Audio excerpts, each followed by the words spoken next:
Hi all, and welcome to a new unit. We are moving on to our second unit of the year, and that is with scientific measurement. And our first lesson of scientific measurement deals with the metric system. And so we're going to be going through the metric system. For example, if I ask you, what does a giga mean? And you might say, well, I got gigabytes and gigawatts, but I don't really know what it means. Or how about mega? Or micro? Or pico? Or nano? We're not talking about your nano iPod.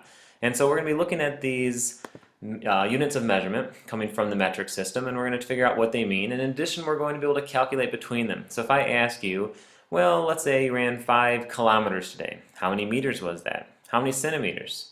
Or you have 55 milliliters of water. What's that in terms of liters? Or you mass something and it comes out to be 550 grams. Well, how many kilograms is that? And so we're going to learn and remind ourselves how we can easily convert within the metric system and why it's so much more convenient than trying to convert in our typical system of inches and feet and miles and ounces and cups and quarts and all of those kinds of things.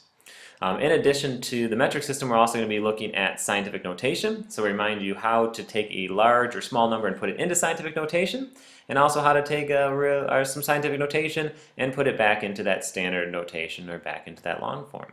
All of this will lead into other measurements throughout this unit, such as significant figures, density, and then in Chapter 4 we'll get into conversion factors, and we'll look to see how do we convert from one unit to the other outside of that metric system. So hold on to your hats. This unit has a lot of math in it, so keep those calculators warmed up and filled up with batteries, and I wish you the best of luck.